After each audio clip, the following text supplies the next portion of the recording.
All right, what is good, ladies and gentlemen, is the Master Viewer back again with another review, and today we are doing a review for The Incredible Hulk.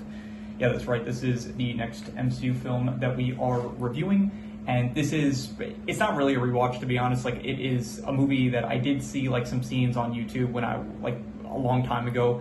I never actually I think I saw maybe parts of the movie, like the opening at some point, but I did not really ever fully see the movie, so this was a first time watch, even though I did know kind of like the plot of like what was going to happen and stuff. So yeah, the kind of a pseudo rewatch, but not really. It's more of a first time watch, I would say. So but yeah, anyway, so this is like definitely this is the black sheep of the MCU, where this was the second MCU film to ever come out, but this was the one where basically Edward Norton plays Bruce Banner, but then he ended up getting recasted by Mark Ruffalo. So yeah, this is definitely viewed as the black sheep of the MCU film. And yeah, we will just get into it, starting off with the plot. So the plot of this film, I do appreciate it, like, because I did see that. First of all, I did not really like the 2003 Hulk film. That was like, up until now, that is one of my least favorite Marvel movies that I have seen. And this one, I was kind of like going into it with like not the highest hopes, I would say. It's definitely, this one's better than the 2003 version, I'll just say that.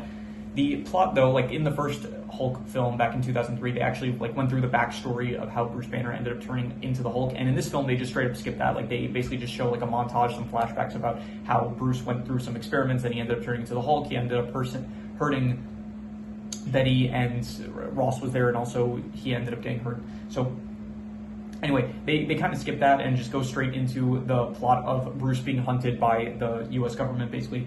And so the plot is that he is in Brazil, he is hiding out, but then because of a mistake where he ends up cutting his finger, his blood ends up getting into a drink, which Stanley, they have the Stanley cameo, he ends up drinking the soda or whatever it is that they're manufacturing there, and he ends up dying from it. So then the government ends up finding out about that, and like, okay, he died of like overdose of like gamma radiation or something like that. So that gives them the clue that they need, that Bruce is hiding out in Brazil. And so they send like a unit over there to intercept him, like a army force unit headed by Emil Blonsky. He is the antagonist of the film.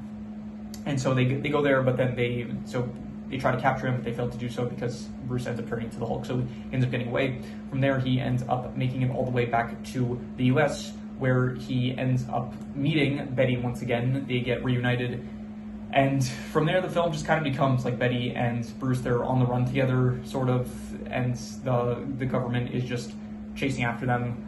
Ross is like in charge, but then Blonsky, he is the one that is like kind of leading the attack towards Bruce. And so there's another kind of scene where they're at a university. Specifically, Bruce is trying to get in contact with Mr. Blue, who is the one who he was like talking to about trying to come up with a cure for the whole Hulk thing that he has going on. So yeah, there's another fight scene that happens at the university. At this point, Blonsky has taken super soldier, and like, it's not super soldier serum really, but at first I think it is a version of super soldier serum. Later on, he ends up forcing Mr. Blue to give him the full like radiation treatment that Hulk got, which ends up turning him into Abomination, but that's later on. So yeah, for now there is a fight at the university, and then Betty, she almost ends up getting killed in the process, so Bruce saves her eventually, like after defeating the entire military that is there. He ends up leaving with Betty, so they're still on the run some more, and then they end up meeting Mr. Blue, who ends up helping Bruce to give him an antidote for the Hulk, basically. But then apparently, so then the military arrive, they capture Bruce, but then Blonsky ends up staying behind to force, that's when Mr. Blue ends up, I forgot his name is like Stern something. I'm going to check real quick, give me a second here.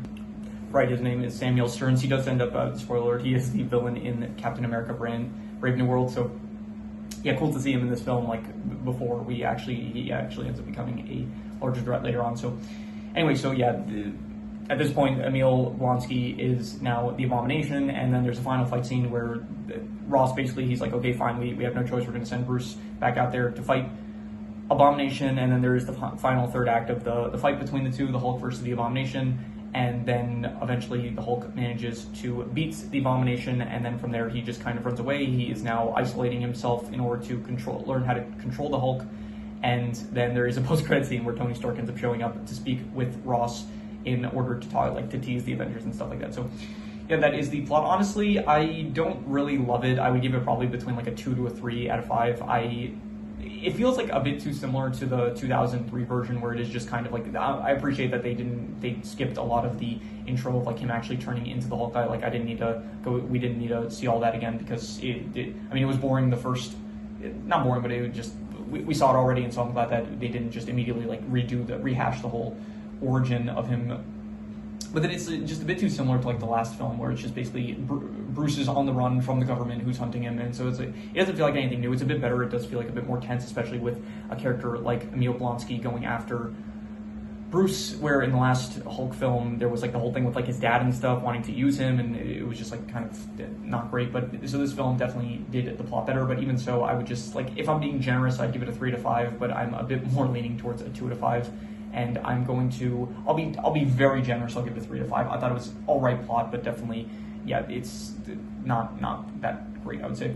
In terms of the characters, Edward Norton, I didn't really think that he was. It's a very serious film, so like coming off of something like Iron Man, where Tony Stark had like a lot of personality, because this film's a lot more serious. It's just Edward Norton doesn't feel like as much of a interesting character as Tony Stark was, and just all the characters in this film feel like pretty serious, I would say. I thought that Betty, I did not care for at all. She's just another love interest that is just not another Marvel love interest I just don't care for. Ross, he is, I guess, playing his role fine as being like the one that is the face of the military that's going after Bruce. I did like Blonsky. Once again, I think that just a soldier that wants power and is going after Hulk, I think, is pretty cool. And I did like Stern. I think that Stern was pretty very interested in the science behind the Hulk and stuff, and it does end up. So I thought it's cool here, and then like seeing him here, and then knowing, like, with the knowledge of knowing what he's going to end up turning into later on, I thought that was pretty cool. And yeah, besides that, not really any other characters besides them to mention. Overall, the characters, I don't really, I'll just go like a 5 out of 10. I'll say like not good, not terrible though, so just like a 5 out of 10, I'll say.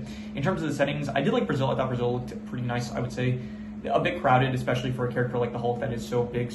But besides that, there was, let's see here, the university area, nice like open area, which I did appreciate. I like when you can actually see what's going on, and when it's not just like a bunch of stuff in the way that kind of obscures the view of the action. So that was a good setting for a fight, I would say. And then the final area of, like, I think Chinatown, which it looked very similar to the final confrontation area of Fantastic Four: Rise of the Silver Surfer. So maybe they reused that location or something like that, but yeah, that was all right. I mean, a lot of it takes place at night in the dark, which I like. At the very least, I can say from the 2003 film, like, this film also has moments like in the university fight where it took place like in the daytime, which was nice. Like, I like those scenes where it's like you can actually see what is going on.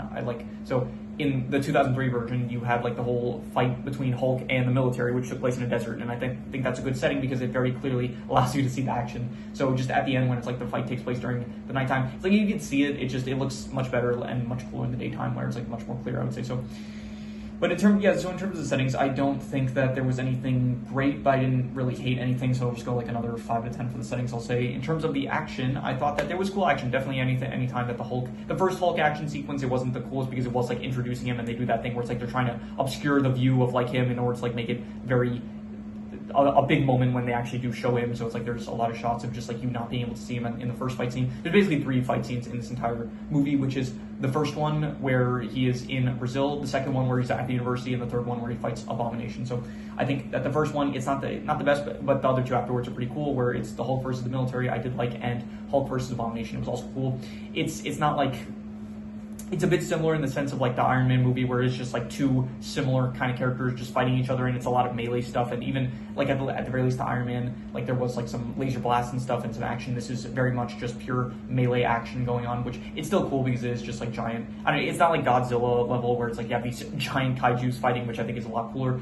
They are still like, they're pretty big, but even so, they are not as, they're not like kaiju level. So I'm a big fan of like kaiju monster fights, like Godzilla versus Kong. Those movies are great. I love them, and I would say that it definitely does not reach that level, but it is still pretty cool. I would say I'd give the action, like, I would give it probably like a 6 out of 10. I would say it's above average, but yeah, just pretty standard melee stuff, it feels like. So in terms of the worst thing, I think the worst thing is just like all the moments where it's like we're kind of like, the best moments are when it's actually like dealing with the Hulk stuff directly, whether it's like I don't know, Stearns helping Bruce with like the antidote or stuff, or like Abomination taking serum in order to become Abomination, or like the actual fight scenes with the Hulk, like that kind of stuff is interesting. But a lot of it is just Bruce on the run, meeting Betty and stuff, and it's just, maybe Bruce and Betty's relationship, I'll say, is the worst thing, because I just did not care at all for it. It just felt like I'm just waiting for us to get back to actual interesting stuff going on, but that's like a bit of a smaller subsection of just all the scenes where Bruce is like on the run, where it just felt a bit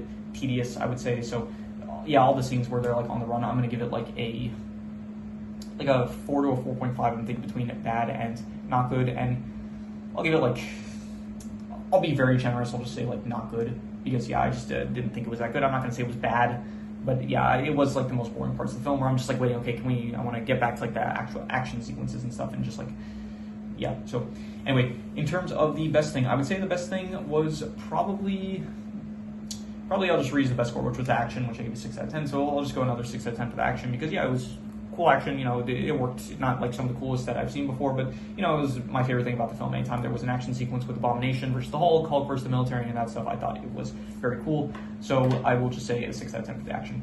And I did not write any extra notes, so I'm going to do the calculations. So King Crimson.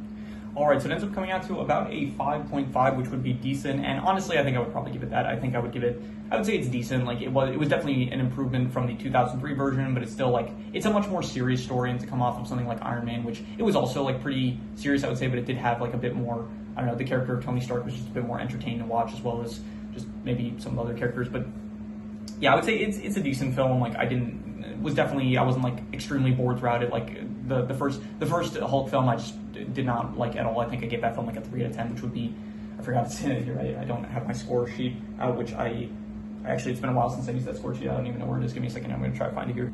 Right, yeah, so I found the score sheet. Yeah, I ended up giving the 2003 Hulk film, I gave a 3 out of 10, which I said it was really bad. And this film definitely an improvement. I would say it was a 5.5. I would say it's decent, not like one of the best things ever, but it was fine. I would say 5.5 decent. So yeah, that is pretty much all there is to it. So if you have any recommendations, any shows, movies, video game stories, anime, manga, web series, anything that you want me to review, leave it in the comments and I will maybe possibly check it out. But that said, that is pretty much all there is to it. So let's leave it at that.